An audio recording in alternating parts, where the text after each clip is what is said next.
Hello, everyone. Cheney here. Quick disclaimer before this episode. Sid's audio was a little messed up with Audacity, so I used his backup recording, so his audio may sound a little more quiet, but rest assured we have this issue fixed for the next episode. So just a quick disclaimer, but enjoy the rest of the episode.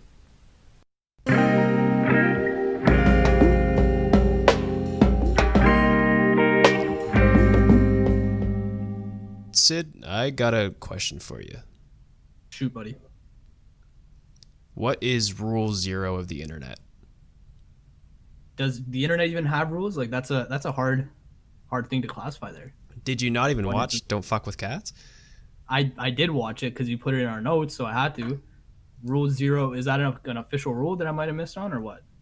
That was like one of the first things in the episode, or the first episode, is rule 0 of the internet. Oh, rule 0 don't is fuck don't fuck with cats. Right. Yeah. Okay. I thought yeah. That was explicitly mentioned, so that should show how good I am at clearly listening at things. Yeah, I do remember that. How do you like that documentary? Yeah, I've been meaning to watch that for a while, and people have just always been recommending it to me, but I finally got a chance to watch it, and it blew my mind in the weirdest way that, like, we're Canadians, and the whole documentary focuses on this insane Canadian murder mystery story that happened a couple years ago, and I this whole thing just went over my head. So I'm thinking, like, what parallel universe did we shift into, that this just happened? And That's what I was saying. Yeah, it's like, how did we not hear about this growing up? And especially you, because it more pertains to where you live than I, but like, still. Yeah, it's really close. The story hits really close to home, and I found it weird, like how it was almost like watching a narrative film.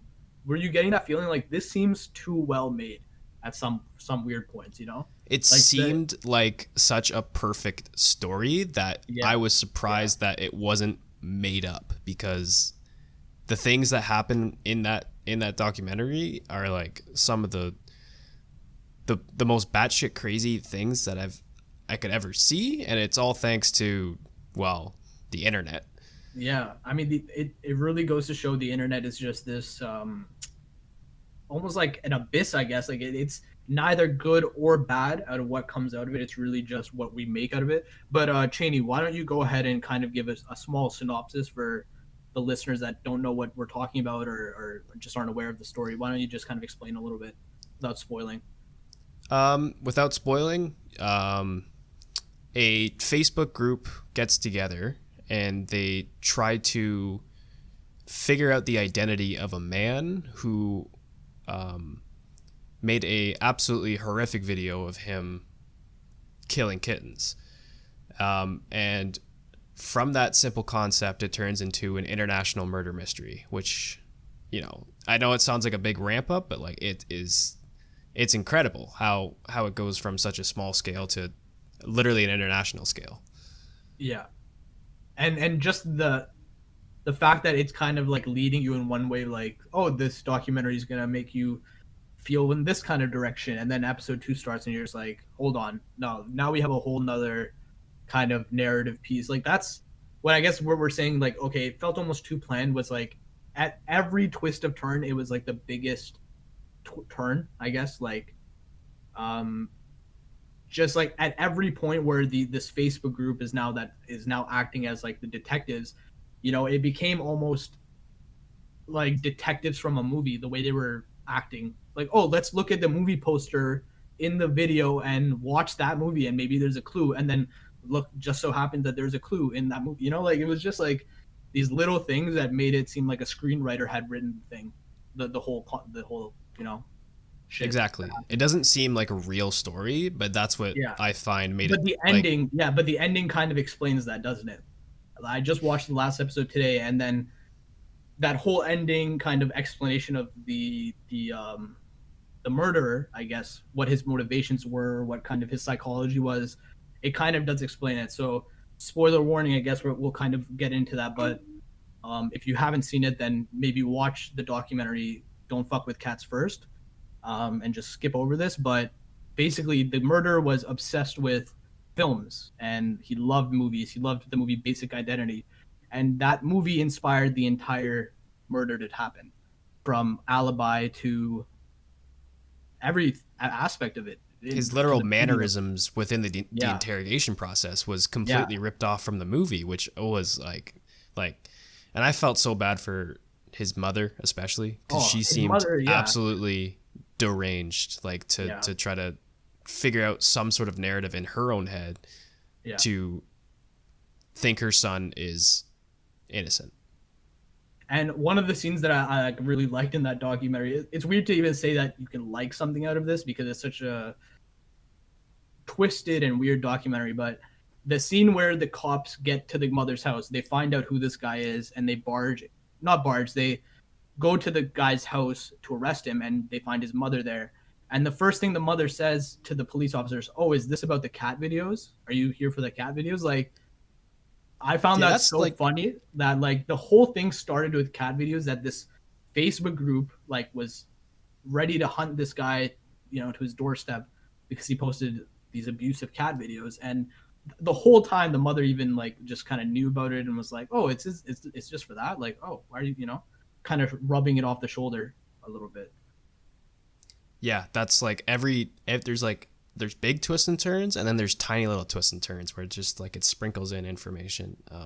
And one more thing that I really liked about it is I liked some of the artistic direction within it, where it's like you can tell this wasn't a very expensive documentary, but there are little tricks like with using the Facebook screen to sort of transition between different episodes and transition between Mm-hmm. different talking points within the documentary was I thought was really well done. And um, yeah, I don't know, I just recommend it for sure. Yeah, I would too. It's something good to kind of a good story to get invested in. And like with us too, we didn't even know this was a story that happened just outside of our hometowns basically. And yeah, it hit close to home just knowing that this thing happened. I think one of the coolest things that this documentary posed, kind of like in a question format, is how liable are we as an audience or as participators on social media to the bad stuff that we see. I think that question kind of really set into an understanding, like, what is social media, like how do we use it, how do we engage with it, and how do we even classify those as good or bads. Like the guy that posted a video of him brutally hurting cats kept going because he did establish some sort of an audience from that, and the way that they interacted with it. And at that point, good and bad kind of goes out the window, and it's just like, okay, is this all a game? Are we all just kind of playing this game that is, who's the winner at the end of it all? And it does verbally ask you that question at the end. So I think I was thinking about that a lot. Like after that, like, wow, like social media is this really tricky landscape to just figure out. Can't really. It really is the modern day lawless west, if you want to say it like that. Yeah, for sure. um, Easy 3 episodes to watch, easy 3 episodes to get through, so it's just a short little documentary that I recommend to anyone. So I guess we can sort of move on to what we did Mm-hmm. for this week's movies. That was as we established last week. A little disclaimer here. I initially, if you listen to the episode one, I chose True Grit because I want to sort of delve into some more Western movies and then revisit No Country for Old Men because I know that movie sort of turns all the tropes of Western movies on its head. But after talking with Sid a bit, we were thinking that a more Western centered show or an episode entirely would benefit that. So, although we'll be talking about True Grit this week, we'll also be saving it for a future episode. I'll get the movie list ready for that, and then eventually there'll be more details to come. But expect a Western centered episode in the future. Yeah. So let's get into True Grit. How did you find the movie? Because I just thought it was just a solid movie all around. Yeah. I liked it. Like, I honestly didn't even realize it was a Ethan or a Joel and Ethan Coen movie, the Coen Brothers. I didn't realize that until way into the movie. It was my first time watching True Grit, and yeah, I thought it was probably like just about an okay movie. Like it will probably serve better in a second or third viewing for me. But as far as entertainment wise go, I was decently entertained.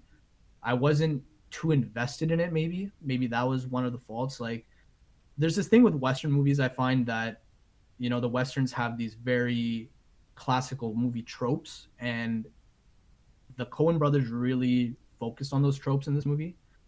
Things like the characterizations, the locations, setting, the cinematography, these kind of very nuanced Western things that tell you, oh, you're watching a Western movie.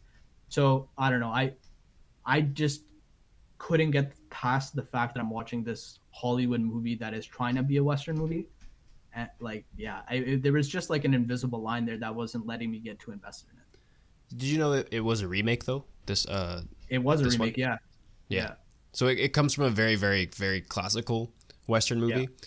and that's maybe where like a lot of my appreciation comes with it. It's a simple, well told story, Yeah. and I know like maybe knowing the Coen brothers, you were expecting something a little deeper and meaningful than a typical Hollywood Western movie, but I went in pretty much expecting that, and that's what I got.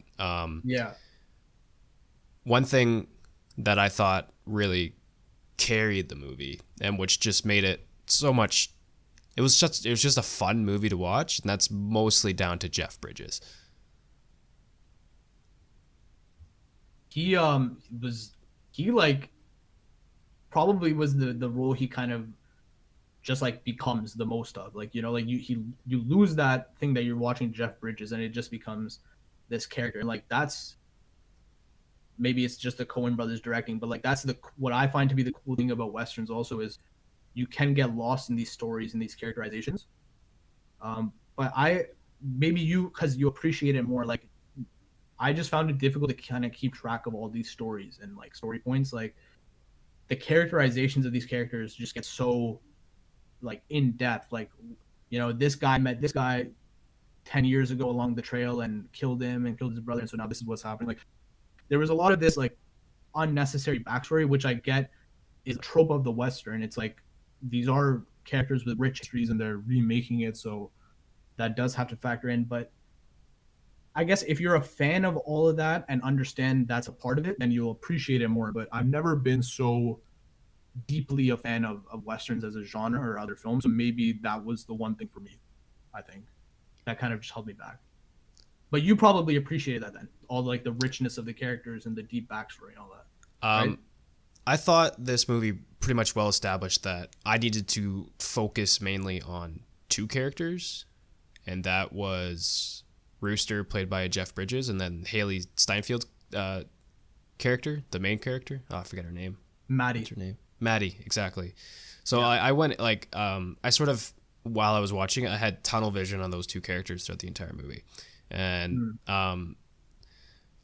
could you give an example of what you mean by like an unnecessary backstory or unnecessary side plot? Okay, yeah. I don't think it ever came down to side plots even. It was really just in dialogue. But for example, like there was a scene where Jeff Bridges' character, what's his name again? Rooster. He meets with Matt Damon's character, who's the ranger, right? And they're going back and forth with each other, which is I found an entertaining scene because it's getting to the history of like the Civil War kind of, but like that's kind of what I mean. Like it got so deep into their as characters, like their backstory and like where do they come from and what are their ideological points of views, and at the end of the day, was that necessary? Was it unnecessary? Like it just took me out of the movie in that moment.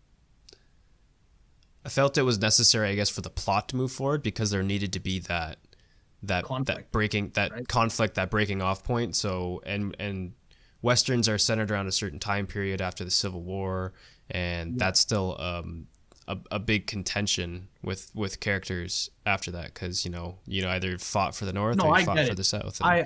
I see. This is what I'm trying to say. I guess I get everything that this movie chose to do, and for all intents and purposes, it probably did it excellently, like to 100% of value.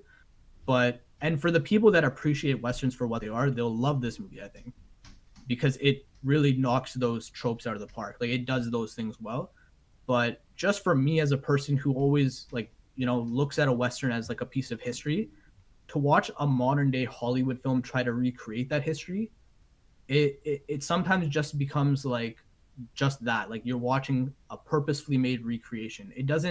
I didn't necessarily draw me into this historical period.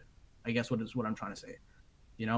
Jeff Bridges playing the role he did was the biggest part to do that. Like he's a damn good actor, and he looks like he's drawn right from the Western era. And there's a lot of moments in this that just viscerally made me feel like, oh yeah, like this landscape and setting is totally 1890s or whatever, like old Western period.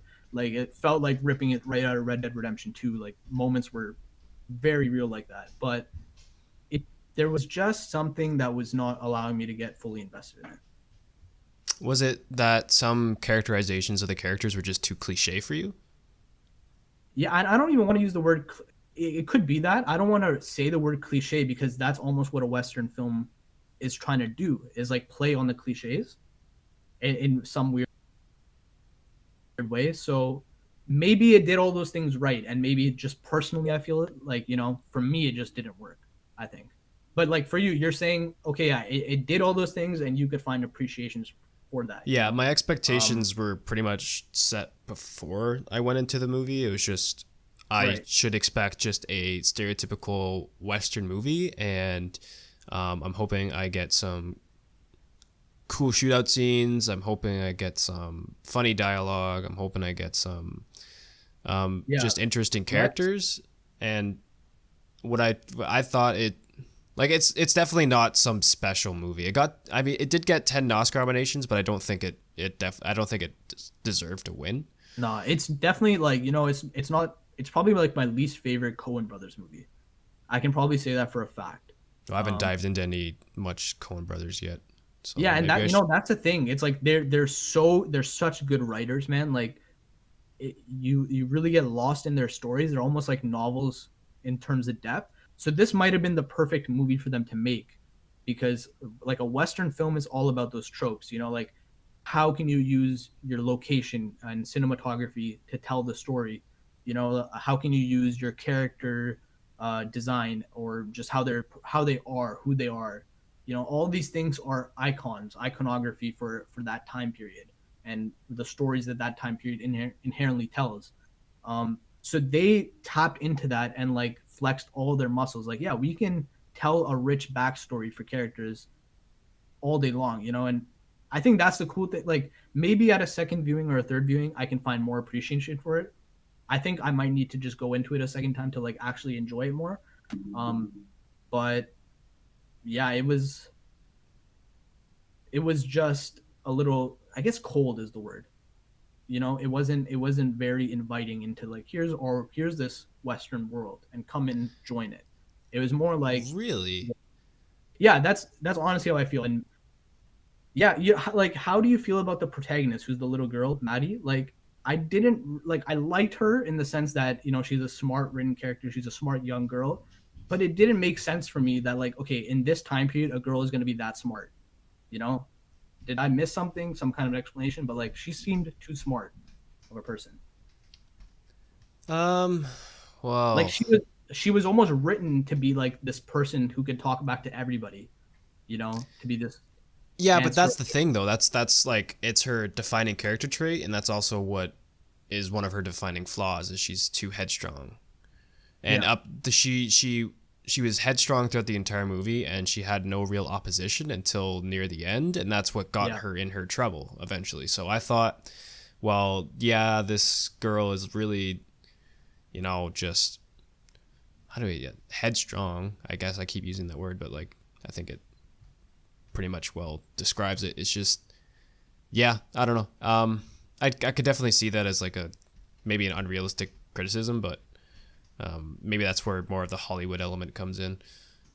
Yeah, it was a bit like watered down from that Hollywood point of view, like I was kind of expecting the ending to be her getting out of that predicament herself, whereas she had to be rescued ultimately. Yeah, but that was because of her mistake, and then she eventually learned from it. So I know the part you're talking about, and I don't actually think that's the end of the movie. No, it's not. Right. It leads you to believe that this is the ending, but where does it show that she learns from that? I guess that might not have been clear to me. That somehow. Okay, I'll get into spoilers for a bit. Yeah. Let's maybe let's give a small little synopsis for the film just for people who haven't seen it, real quick. Sure. So, a young girl named Maddie had her father killed by a man, and this is just a revenge story. So she goes to town to receive her father's casket. Yeah, but also hire somebody professional, basically. Yeah, she wanted to hire a U.S. Marshal to help her hunt down this man because he was on the run and bring him to justice, whether by her hand or whether by the hangman. She didn't care. She just wanted to see this guy die. Yeah. So yeah, get into spoilers. So what were you about to say there? So, there's one line at the end there that I think maybe got overlooked, but I definitely think this whole experience definitely allowed her to grow. Like when she says she never married, and I was like, well, of course she never married. Look at the guys she hung out with as a young girl. These guys were fucking badasses. These guys were real goddamn men, right? Yeah. So she sort of had her expectations ruined for her for the rest of her life after that. Right? Because she had this goal, this ultimate goal of revenge, and thinking that she could just be headstrong enough to overcome any odds and eventually just get it done. This is where I'll get into more of the idealism versus realism aspect of the movie for me. Yeah. But she realized she did need help. She needed help from both Rooster and the Texas Ranger that Matt Damon plays. Yeah. And I think the whole point of the story is her just going on a classical adventure, call to adventure. She meets these crazy characters, and then eventually when she returns home, things are the same, but they're different for her. It's a lot with it's very reminiscent of Lord of the Rings as well, which you haven't watched, but you should. So that's a huge bomb right there. People are like, what the fuck? You haven't watched Lord of the Rings, man? Like, exactly. Yeah, I thought I'd throw that in there, put a little extra pressure on you. Yeah, for sure. That's gonna happen soon. So it definitely visually it shows that she's changed because she lost her arm. Yeah. And then temperamentally she's still headstrong, but that's I guess what I couldn't get over. It's like she physically changed because she got battle damage essentially, but she didn't learn. What did she learn as a character? Did she just kind of settled more into her ways almost, that I'm fine on my own. She was, before all of that, she was already this independent and smart and strong young girl. And after all that, she's still independent, smart, strong young girl who's probably a little smarter and, but but before I thought she was, during the movie, she was a very idealistic character. She had this very clear understanding of what her goal was. Was to her version of justice also is very firm, that this guy needs to die, right, from my hand or whatever. He can't die, and also to the point where he can't die in your town where he's also wanted, but he has to die by me and in my law or in my form of justice. That's how it has to be done. So she had this very idealistic version of her own justice, and then when you actually meet the guy she's trying to take in, you realize he's not this super villain, this mastermind, this super evil guy that has been potentially played up for the movie because the Texas Rangers after him. He killed her father. And when you actually meet him, he's a bumbling idiot who plays fifth wheel behind the guy who can only make animal noises, for Christ's sake. So when she then actually enacts her revenge, what's she get after that? She falls into a snake pit. A literal representation of hell.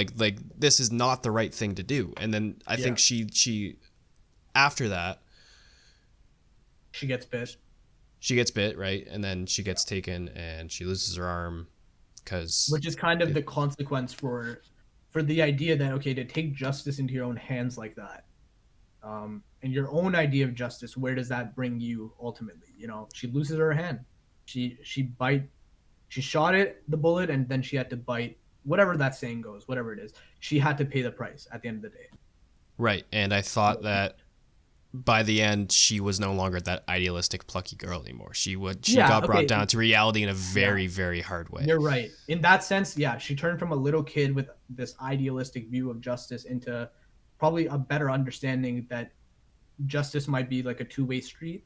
I guess that's my takeaway kind of was from that. And you're right. You're kind of bringing that more into the forefront now. I guess. Go ahead. It almost like it had almost that Arctic ending, right? With the how in Arctic the helicopter comes just off into the distance and then fade to black right from there, pretty much. And like if we just kind of compare the two movies, even though they're wholly different movies, you know, she comes up out of this cave and then the rooster picks her up, and they go off into the night trying to find some help. And then right before it fades to black, it's like off in the distance, this light flickers on, and then it fades to black. You're almost left like, oh, really? Like you're going to pull off some ambiguous ending like that? But then it chooses to end in the future, showing her as a young, like a older woman, and shows how she's carrying her life at that point. So I found that interesting. What did you think of that? Like not ending it in the moment where you thought it should end, but kind of continuing on the story a little bit. Like, what did you feel about that? I didn't think it should have ended at her reaching that outpost out in the indigenous lands. I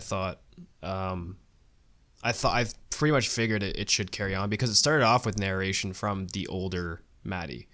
Yeah. Right. So, you know, she makes it through at the end. That's true. I honestly didn't even in the beginning connect the two dots there, that this was an older Maddie speaking. Yeah, so it starts off with the older Maddie speaking, so it's like I thought it was very relevant to finish off on that older Maddie. Like it starts off with the older Maddie saying, like, starting up the journey, and then it finishes with the older Maddie then reflecting on her journey and how that changed her. It's like, yeah, it's almost a book ending in a way. It did feel like the finishing of a book in many ways. Yeah, exactly. It's a very like old classical style story in that way, and that's why I don't even know when the original's from, but I know the remake was way after. I think that's one of the limiting things potentially for the Western genre is like you're very tied to this classical form of filmmaking, and just the way to, you know, I like these type of Westerns that are like considered maybe a neo-Western or new Western movies that are, you know, you take the established tropes and then can play with them in like very different ways. Right. I like to think of Westerns as man comes to town, or sorry, whatever. It doesn't even matter. Like person comes to town. There's a problem in the town. Person solves the problem and leaves. Yeah. Right. That's sort of like the main. That's super like A, B, and C version of a Western. But there's so many like different types of Westerns, even from that standpoint. Right? Exactly. That's why I think like the genre is actually bigger than we think it is. Yeah, it's a big genre, and you know, like I remember when I was like looking into Western films, and you can categorize Westerns into different subcategories essentially. Like the Western genre is a much bigger genre than just one specific type of film. But I think what a Western is essentially is these icons, this like symbol of what America used to be, which is like the cowboy hat, the riding off into the sunset, the vast big mountains off in the distance, and the Lone Ranger kind of going off with this horse. You know, like those kind of visual elements. Like Westerns are entirely built around that. And I don't know, like what I find interesting is how can you tell a story using those visuals but not tell the same story over and over again. I think that's what I find interesting. You know, like sure, yeah. we know what the Lone Ranger is. We know what the professional bounty hunter is, who is no longer, you know, he's just in it for the money. And, oh, by the end of the movie, he has a heart of gold and he saves people because he loves people now. Like we've seen that a million times. Like you're born into the world understanding these stories, but show me something that's a little different. Show me where the bounty hunter is still an asshole at the end of the movie. He hasn't changed. You know, I think that is the type of Western that we don't have anymore. or that we maybe never had. That's a good, yeah. I guess you could. That'd be tough to pull off though, for sure. Like if I mean, not like specifically your example, but like to take, To reinvent it a little bit. yeah, it's like to take classically written characters and try to reinvent it. And let's not even get into Star Wars because No, that'll be a that's 5-hour podcast. But to, like, you can see how troublesome it becomes when you try to take classically written characters and try to add sort of more neo elements into it, more Sure. nihilistic elements. Have you seen the movie The Assassination of Jesse James? I haven't, no. Or the movie's a lot. The title's a lot longer than that. I think I might have butchered it, but yeah, this movie title is called The Assassination of Jesse James by the Coward Robert Ford. That's the whole title, and that is almost like a neo-Western movie, where it's about these classical characters, real life characters, with the rich backstory and characters towards it. But the way it tells you the story and the point of view of which the story is told is, it's not like that kind of ABC hero comes into town type of storytelling. Like, it's super new, like, and it doesn't feel new like, oh, this is a Hollywood film trying to tell you a story from 100 years ago. It's new in the sense that, okay, filmmaking has evolved, so how we tell stories should also evolve. So like, I would recommend that too. Like, if you want to watch a Western that's kind of classical but tells it in a different way, that's definitely one of those movies. And then, yeah, there's also, again, and we'll get into it a couple episodes, whatever, I don't know, we'll figure it out, but like No Country for Old Men is probably the movie that does it the best and turning Western tropes just on their head, but doing it in such a successful way that it's still sort of satisfying for the audience. The way I see No Country for Old Men, sorry, I didn't want to cut you off there, but just the way I see it is like, that is a sequel to the Western genre, as if like that movie understands what the Western genre is, and its goal is to like tell the story of what is it today. It, like, this is what it was then, and now what is it today? Yeah, that America is dead. Yeah. Here and is, what are those characters now doing? What are those, or what do those characters stand for doing in today's world? I think. Yeah. Yeah, that's a great example. But overall, I think True Grit's just a fun movie. I kind of want to circle around back to your. You don't really have to reply to this, but your take on it being a cold movie. I never got that. I thought it was a very warm movie. I couldn't help but smile whenever Jeff Bridges was on screen, just doing his thing, and it actually made me, like, when you said it wasn't inviting you into the Western world. I think, well, this is just what I did, but like in that scene in the cabin where they're drinking whiskey, I paused the movie. I went up and I got a glass of whiskey because I wanted to sit down with Rooster. So, that's probably like a more of a personal preference thing, though. It's like I went in expecting a classic Western. You went in probably expecting a classic Western, but you're not just a big fan of classic Westerns, it seems. No, yeah, I think that's, and that's pretty smart, honestly. You kind of you brought yourself into that world a little bit with the whiskey. That's a smart idea, honestly. And I don't know if I have really an answer for that. Maybe, it's just one of those things where it came down, and I don't want to paint it off in a way that it's the Coen Brothers directing that didn't work for me. It could be that way, but like, I do like the Coen Brothers as filmmakers, so I just think it is. I've seen those tropes enough time and time again that this didn't do anything new for me. That, and I looked at it afterwards at the end, and it's like, oh, it's like 90% on Rotten Tomatoes, and it got fantastic reviews, and I just couldn't see any of that afterwards. I just couldn't see it being that amazing or monumental of a Western film. Like, but you would agree, it's a solidly made film. It's a solid, but it's like, okay, it's solidly made, but it's like mediocre at the same time, if that makes sense. Solid as in the execution, mediocre as in if you compare it to the any actual other content film in the genre, pretty much. Yeah. Or exactly that. solid in the execution, because it's almost hard to fuck up a Western film. It's the tropes and like kind of the rules are so set in place, and this movie doesn't do anything to break those rules or bend those rules, or very rarely does it do that. So and I'll give an example where it does do that. Actually, the the idea of the two army men, Rooster's character and Matt Damon's character, kind of coming together at the end and we're putting their differences aside and shaking hands and all that. Like that was cool, like that's a statement about America today versus yesterday and like all that stuff. That's cool and all, but it didn't do enough things to make it stand as a Western film of the modern time for me. Right, and I don't think it tried to be a Western It didn't movie, try. but- Yeah, and it didn't try to, for sure. It was what it was trying to do. I think it succeeded in. Right, and I think where I come in is like I really do like tropey films, and I like being able to watch tropey films and identify archetypes throughout them. I like Yeah. doing that. I like finding That the makes archetypes. sense. Yeah, that makes sense why you like Westerns then, because it's clear as day. The archetypes. Well, I'm not sure if I like westerns yet. I haven't really delved deep into the genre, and that's why I want to do that one episode with them. But Okay. that's also why I chose this movie, because I heard it was a very, very typical Western movie, and Yeah.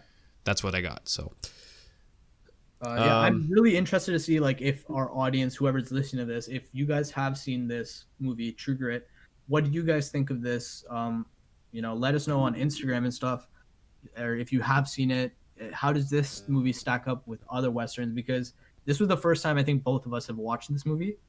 And like you just said, you're not too steeped in Western films, and I'm not either. I've just seen a couple.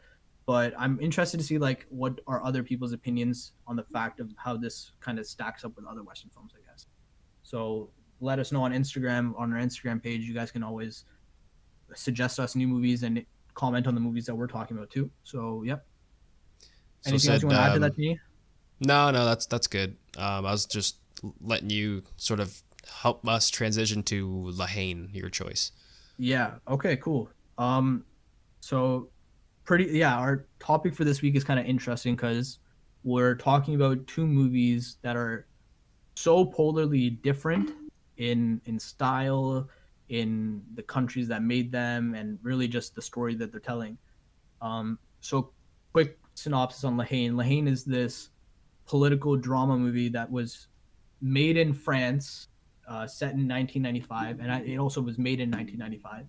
And it was kind of set around these riots that were going around the time of the 90s, throughout the 90s and the late 80s. All kind of the conflict to do with the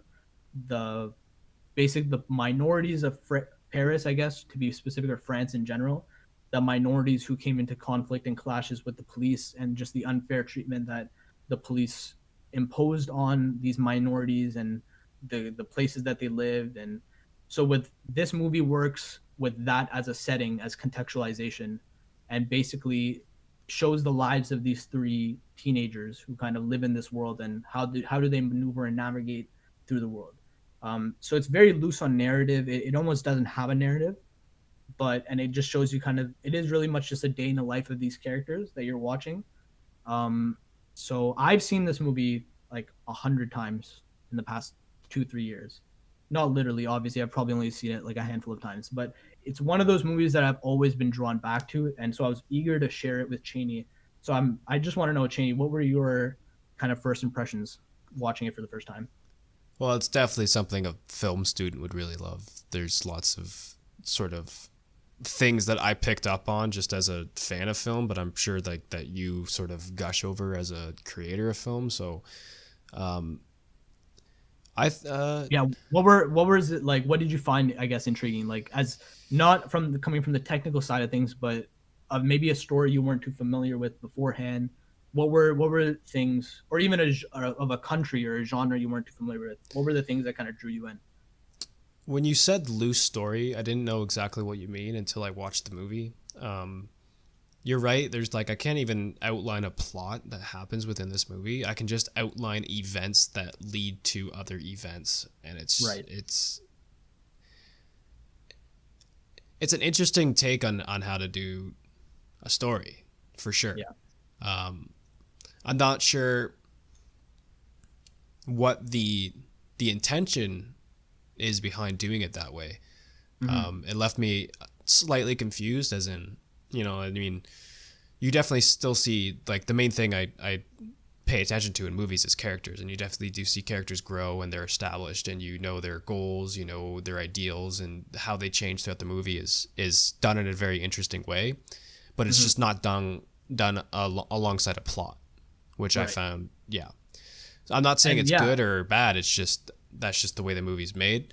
Sure, yeah. There is that lack of guidance, like, as the plot is supposed to guide you as an audience, like, along with the characters, but this doesn't have that kind of structure. It's different structure, and we were talking about this maybe a week or two ago about writing characters in movies, and when you write, are you kind of writing the character into the world and letting the character kind of find themselves and figure themselves out, or as a writer do you kind of have everything pre-planned and pre-structured? And like, when you watch this movie, it feels very much as if they're just real people that are just here and surviving and living.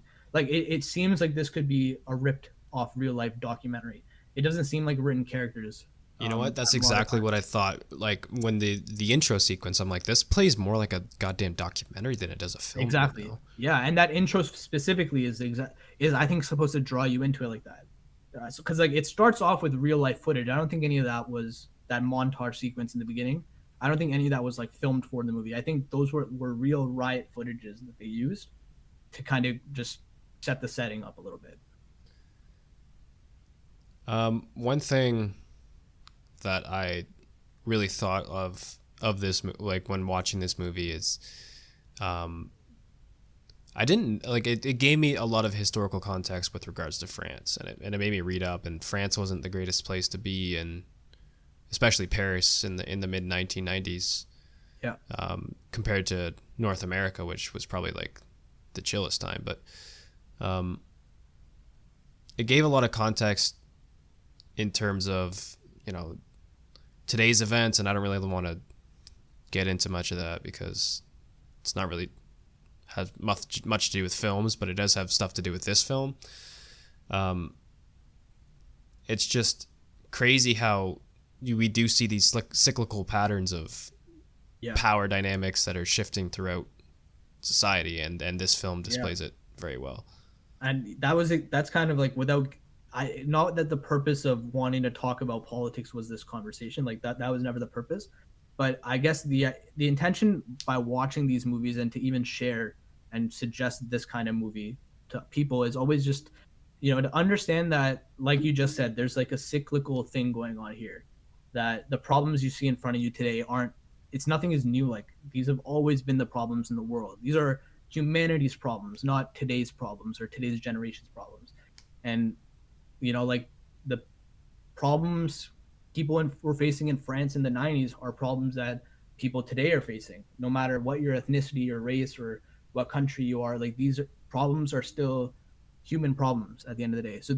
And that's kind of what I wanted to get into with this movie, was like, how does it kind of show the cyclical nature of justice and hate at the end of the day. Like, one of the lines of this film is hate breeds hate. So like, that's the thesis basically summed up very simply, that like, you fight fire with fire, and what does that lead you? With more fire at the end of the day.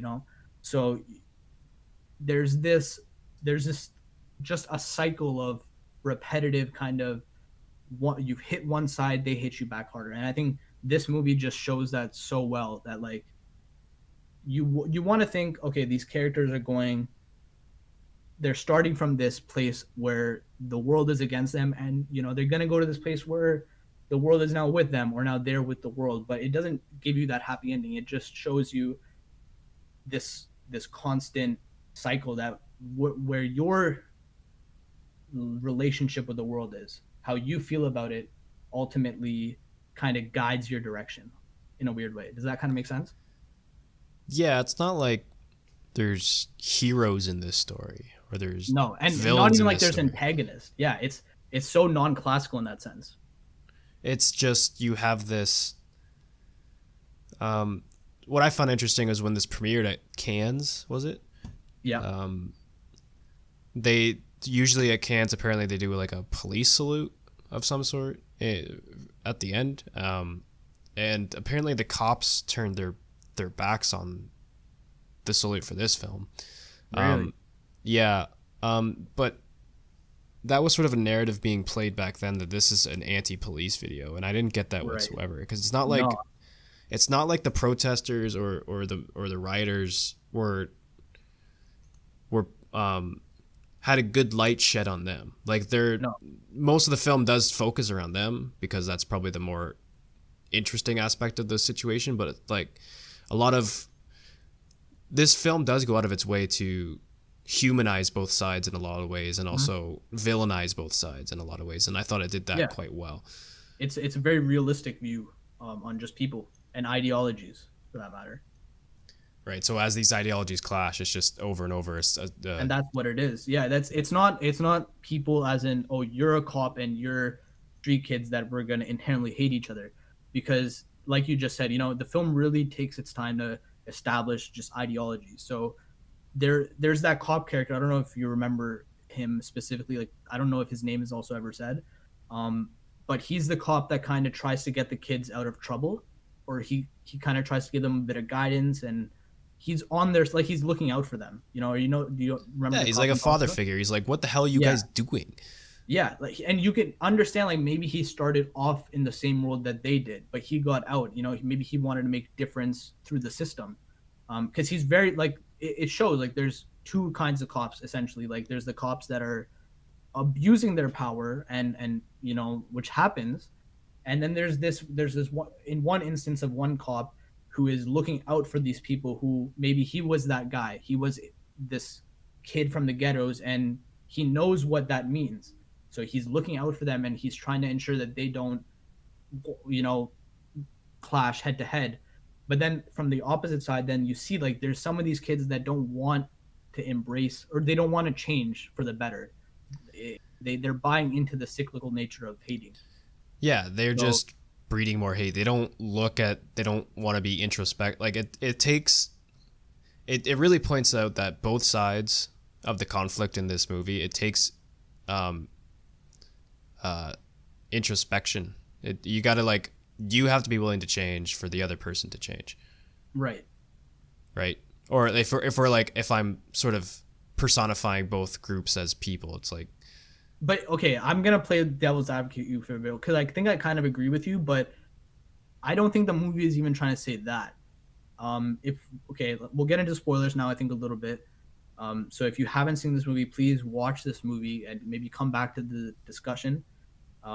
It's literally free on YouTube with subtitles. So yeah, there's no reason that you shouldn't watch this movie. This is Sid Grover is telling you guys, watch this movie, Haine. So yeah, now we'll get to spoilers. But when you think about that ending, like the ending for a second, and if you going along with the thesis that you just proposed, it's not even showing that. Like, the guy is willing to change, but he still ends up biting the bullet. Like, it's no happy ending for him. So what do you think about that? What do you think about that ending? Yeah, it's because he refused to change from the get-go, whereas the other two characters were more. They were willing to to balance it out. They didn't want to continue with this, whereas he wanted to escalate it. And he wanted to escalate it throughout the film, right? But by the ending, like literally moments before the film ends, he gives Hubert, his buddy, the gun, that he's been holding onto this whole time. Which in this film, I guess the gun symbolizes power. The guy that holds the gun is the one in control of the situation. So when he relinquishes that power, and you think, okay, yeah, he's trying to change for the better, so therefore the world's going to go in the better place now. It doesn't work in that way. It's like, okay, no, but there still is that factor of bad cops out there, So it just left me with the question, like, okay, no matter how much you want to change as a person, maybe evil is just still going to be in the world. Like, that hate will still be there, I get what you're saying.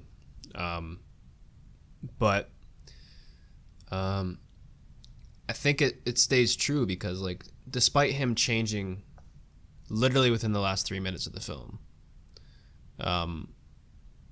it still wasn't good enough. And I think that's fair because the whole predicament that they were in was because of him. Because of him unwillingly wanting to change, unwillingly want to relinquish power and be introspective and then try to move along and be better because of that. It was just him stubbornly conflicting with his own masculinity, his own source of power, and he pays the price for it, whether just or not. It was definitely an unjust death within the movie, but he sowed his own seed there. He was the architect of his own fate still in the end. Yeah, see, I think that's the cool thing about this movie is even though it's not an open ending, like it's very conclusively this is the end, but it lets you kind of think about what is it trying to tell you in so many different ways. And I think just one of the things I kind of took away from it was just like, and we touched upon this, is just like the cyclical nature of justice and hating and power and like that dynamic that just kind of runs societies, you know. I think this film's not even trying to conclusively say anything. I don't think it's trying to say anything with a period at the end of it. It's really just trying to show you what is, not what should be or what, you know. It's really just showing you this is the world. Accept it or don't accept it. Love it or hate it. That doesn't matter at the end of the day. Like, this is what it is. For some people, this is what it is. And it just kind of, it lets you just kind of sit with that. And maybe that's us talking about it now and trying to figure out it's exactly that purpose. It's like, okay, well, how do we want to see the world at the end of the day? You know, how much hope do you want to give in circumstances like this? It does give hope, though. Do you remember the Eiffel Tower scene? In what way do you get it? Do you remember the Eiffel Tower scene? Which when they're on the rooftop, when the light comes on and he's trying to flick it on or something? Yeah, with his willpower through his will. Right. And they can't do it. They leave. Yeah. But someone does it. Right. There's that chance out there. There is that hope that's still, you know. That was a cool moment. The Paris scene, when they're in Paris, like there's that cool shot where, if you notice, like there's like that vertigo shot where the camera is getting, it looks like the camera is getting closer or the camera's getting further back, and then the background is getting either closer or further back, like that vertigo shot, right? You know what I'm talking about? Where the traffic becomes out of focus.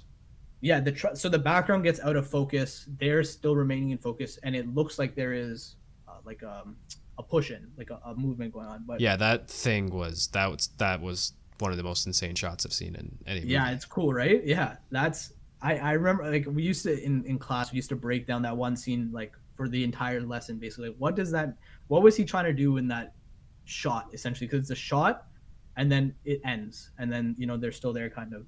So like my takeaway is like, and you're also kind of goes to an answer to one of your questions, was what's the kind of point of the movie, is like it's really just showing kids living life. You know, it's just like, what do you do? You know, you just kind of like, you're in a new city, you're in this kind of town with beautiful setting behind you, and you're looking lost. Like, you're looking like, now what? Where do we go from here? What do we do next? You know, it was just like a human moment. It was just like a very, this isn't a matter where we're just going to stare off into the distance and like, oh my God, it's the Eiffel Tower, let's look at it. Like, no, I was like, just real people in the real world. What would they be doing? You know, like a kind of, yeah, documentary in a way. Yeah, very much. And that you touched on characters feeling real, and they do. As in, what's his face? Finch. I thought he was one of, like, the most unlikable character I've ever had the displeasure to watch, but I'm not meaning that in a malice way. I'm meaning that in a compliment, because his character was fully realized, like, for sure, in that way. Yeah. They didn't try to make you empathize with people. They didn't do cop out things. No, right? Yeah. These characters are still extremely flawed. They're not completely innocent. Yeah, they're not trying to show you, oh, this is their motivation, now hopefully you can buy into that motivation. Like, not at all. It's very matter of fact. Like, this is who this guy is, this is what he might be thinking. So yeah, let's talk about Vince a little bit as a character. um I really liked him as a character because he almost gets more depth than most other people, like more kind of understanding of where his head's at. So Vince being the white guy in their group, right? It's Hubert, who's the black guy, Saeed, the brown guy, and Vince, the white guy. All three of these guys live in the same setting, the banlieue, which is basically the ghetto in France, what ghetto means. And so they all come from the same setting. And basically this racial tension that is heightened around the brown and black community, based the minorities of the area, it's heightened against them. And there is a scene where they get pulled over by the cops, and the cops grab hold of Saeed and Hubert and physically detain them and arrest them. And kind of because Vince is kind of maybe looks like he fits in more in that neighborhood or in that area, he is able to run away or he's able to free himself or something. So it makes that commentary of these people and their setting and stuff.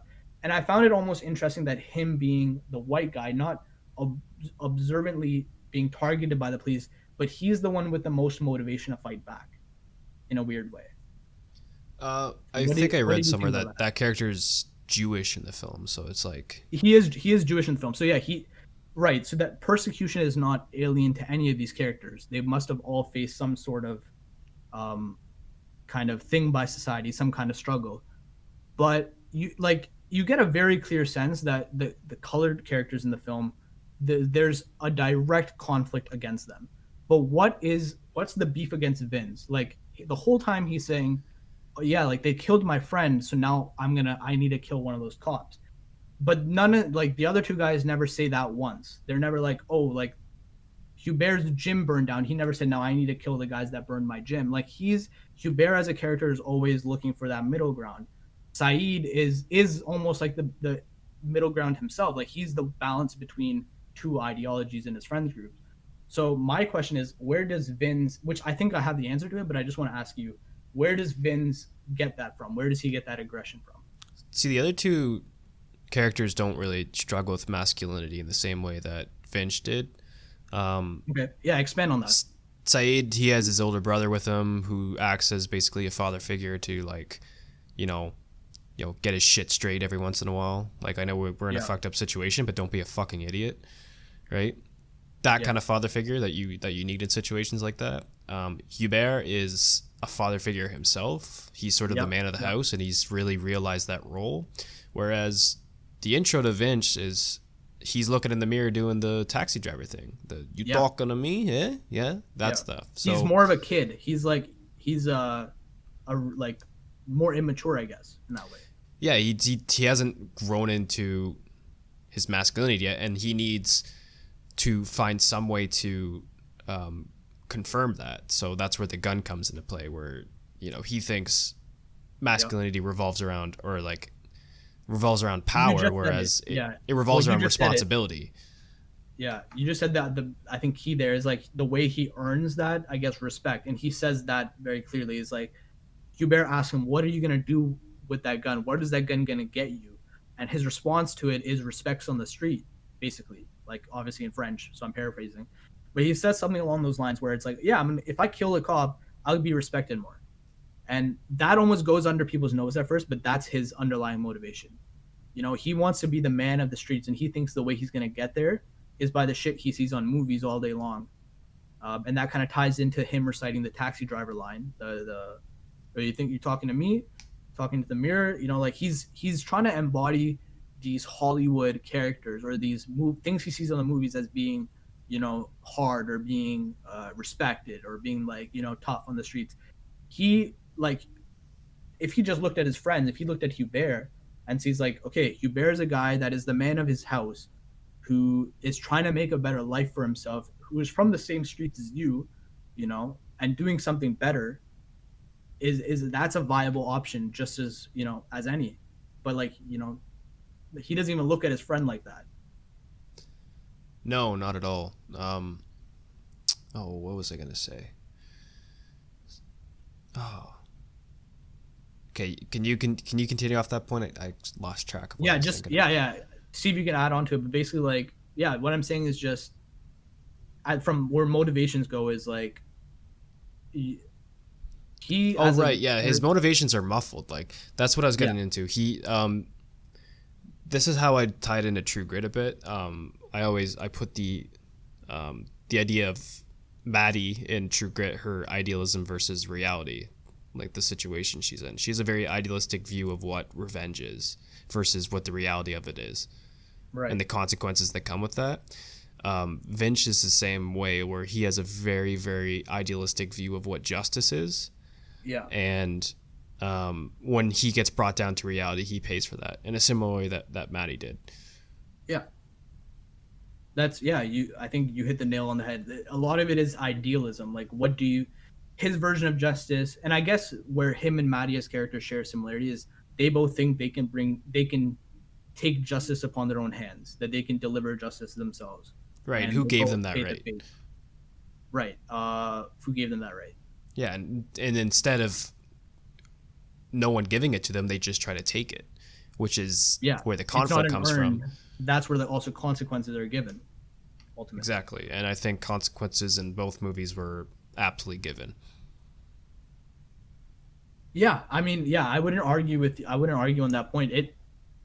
That's what it's almost like tragic in both senses of the movie are, no movie gets a happy ending. Even with Maddie, like she loses her arm, she probably doesn't go on to live a normal childhood. She says she doesn't get married, she doesn't have kids.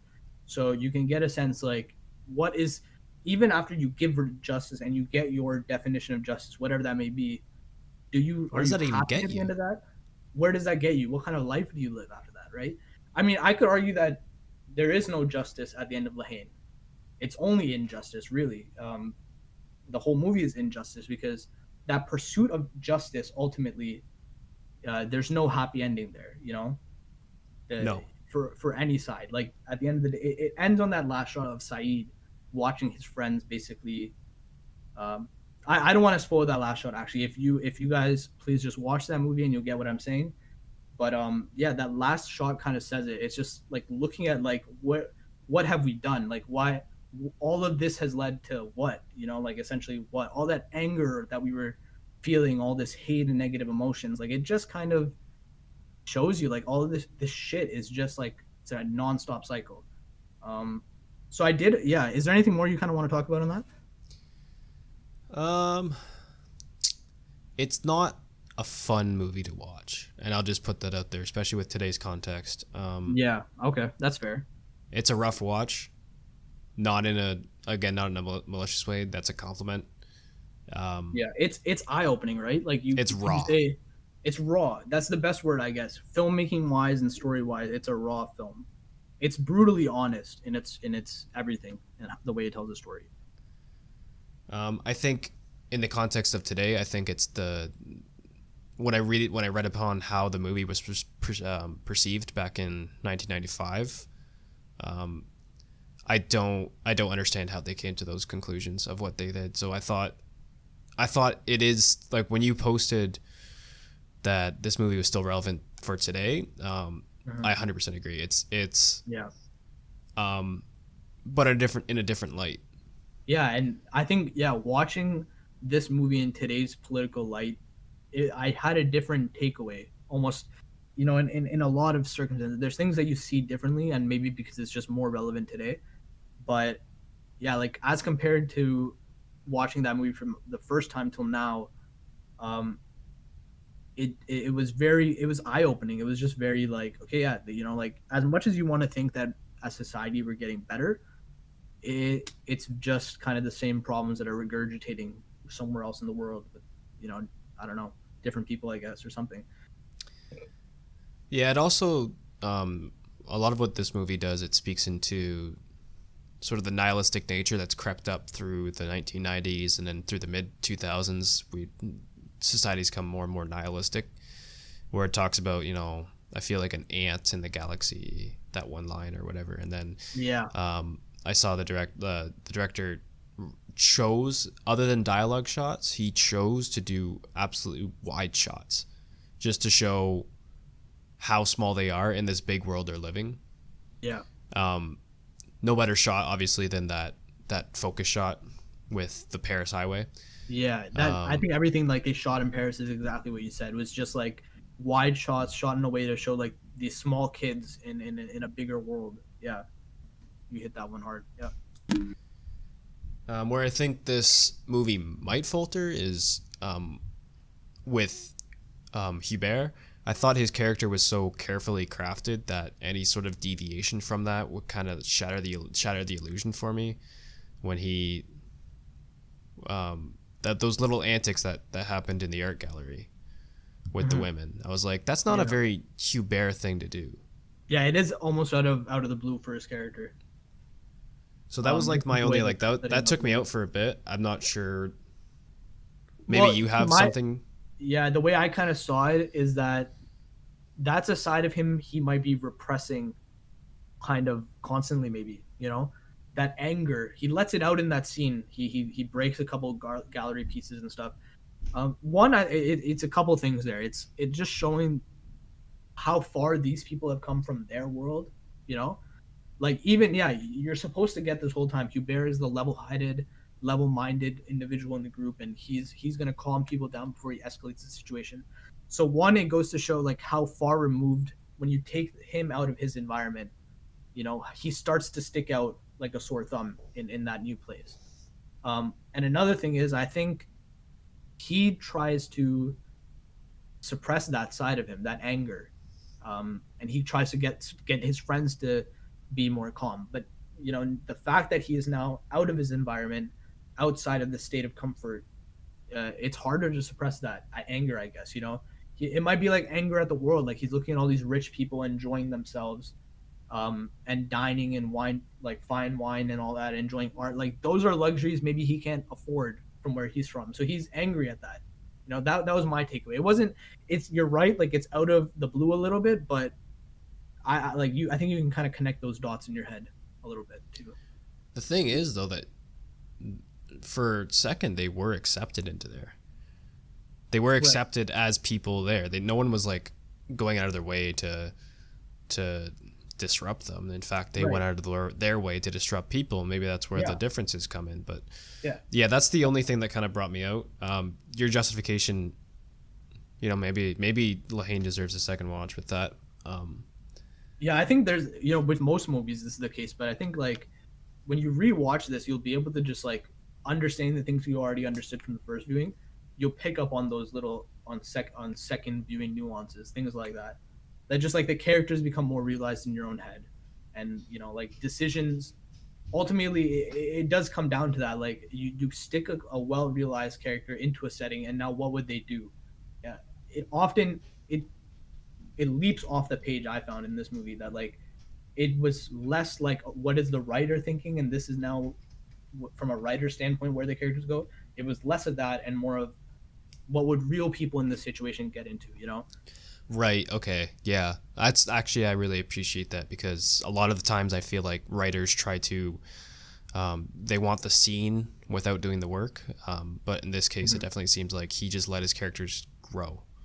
Yeah. By themselves without like having a fully realized scene that he wanted. He made characters, and then he didn't position the story to try to get certain scenes. It's just that these characters would cause these certain scenes. Yeah, and then the story is formed probably at the end of that. Like, you know, I think that's such the risk with filmmaking and like making movies. I think to have that, to understand that risk and to accept it, like this part of the process is not knowing and to be unsure and really just trusting your writing. And like this, as like, that's why as a film student kind of coming from school and watching this is one of those just like truly inspirational movies for me. Like it is a movie that makes me sad for sure. By the end of the watching, I do get sad, but I get so happy watching this movie just to know like movies like this exist and that they can be made. Like it's a black and white film, but it doesn't have to be black and white. And because it's black and white, really adds so much value to it. It's not just an aesthetic choice, you know, like, oh, black and white can be, it's like kind of hipster, so people will like it in 20 years or something like that. Like I'm sure nobody thought of that. there is a integral reason for why the film is shot in black and white and why it's that kind of contrast of black and white. Why You know what I is mean? that? Like there, I can yeah, understand well, like from a movie like from a Lighthouse perspective, yeah. Well, why I that'd think be it's black just and white, but it's really trying to get that just the idea of contrasting images. The whole idea is this contrast of what happens when you take these ghetto kids and put them in high society art galleries. Well, this is what happens, and this is what they're showing you. That contrast. What happens when you put, you know, these what appear to be ghetto kids, but were actually can be intelligent kids. You know, people who have a lot going for them. What happens when you show a day in their life rather than what the media tries to show? And there is a scene that kind of speaks on that a little bit, where it's like the media is trying to paint these guys as violent rioters or whatever, and they're like, no, is that's all you guys think of us is what you show on the media, but like, you don't know who we are, you don't know what our story is. And like that's the whole point of this movie, and that's what I kind of mean by the contrast. It's like it's not just black and white. There's so much gray area. There's so much middle ground, and that's what this movie kind of spends a lot of its time navigating is that middle ground. oh, cool. Yeah. Still, yeah, another movie that I'd highly recommend. Yeah, yeah, for sure. I don't mean to go off on rants about films, but that's a film I can probably talk about for hours. Like that's absolutely must watch. For sure. So I think we can probably wrap this up. Sid, what would you like me to watch for next week? For next week, well, Cheney, how about do you want to decide kind of rather than specific movies? Do you want to talk maybe about a genre in particular or period of film? Like, do you want to kind of go into from that direction? I was thinking like, yeah, we can. I want to do the Western thing, but I want to take some time to prepare that. Yeah, I think because I think for that we'll have to maybe think of a couple movies like and formulate a list maybe something. Yeah, like I was that. gonna get a movie list ready, and then Yeah, so and let's then hold off on the Western discussion. But if you have a movie in mind for me, then I can think of something based off that.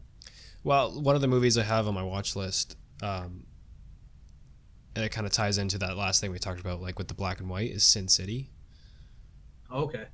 So I want to maybe continue off that, and we could have a little discussion about the use of black and white in film when we have the technology that you don't really need it.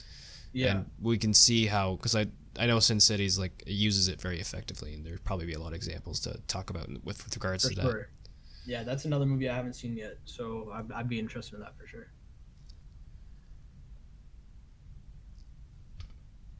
Well, that's my suggestion. If we want to just have a nice episode on probably the use of black and white in film next week. That's interesting. Okay. So okay, let me try and think of black and white in film. That's a really good one actually, because just the way they use color, you know, there is color in that movie, but the way they use it is, like unique, I guess, from what I've seen. You know, I've been meaning to do maybe a second viewing of The Lighthouse. That's an interesting one. Do you want to talk about the Lighthouse? We can talk about The Lighthouse, but like we could also bring it because it's another one of those black and white movies, and we can sort of talk about how they implement that. Okay. So okay, let's have that as a discussion for next week then. Like Perfect. yeah. So yeah, guys, next week we are going to talk about the use of color, specifically black and white in modern day films, and I guess we'll talk about what's his name? Robert Eggers, the director of The Lighthouse, and Robert Rodriguez, the director of Sin City. Those are the two films we're going to watch. So if you guys want, if you haven't seen it before, please watch along with us. We would love for people to interact and engage with the movies we watch. And we have a new Instagram page set up called Mythic Morons, at Mythic Morons on Insta. So follow us on there, stay in touch with us, and let us know the movies you'd like us to discuss. Let us know, give us feedback on the podcast. Honestly, I think we are listening to the people that are listening. You know, how can we be better? How can we, you know, let you guys know films you want to watch? So yeah, just keep letting us know on what we can do, and we're our goal is to bring more content every week and just talk about the things we'd like to talk about on films. So yeah, Cheney, do you have anything more to add there? No, just make sure to follow us on Instagram. We're gonna post all the movies that we have watched or we're going to watch for next week, and what we plan on talking about, and it just helped engage you guys in the discussion. So Yeah. make sure to follow us at Mythic Morons on Instagram. I'm sure a lot of you probably already follow us, whoever's listening, but we appreciate the feedback. We haven't gotten feedback. We're trying to be better, and we're going to try to do better every single week. So Yeah, and we're also on Apple Podcasts now, Spotify. We're working again on all major podcast places to watch podcasts or listen to podcasts pretty much. We're trying to get that all figured out soon. But Apple and Spotify, we are on there now, so those are the two biggest platforms essentially. So yeah, just thank you guys for taking your time out of the day to listen to us. We're just talking shit that we like to talk about. So really appreciate if you guys are joining us right now, and hope you guys continue to join us. Yep, thanks a lot. Signing off. All right, signing off. See ya.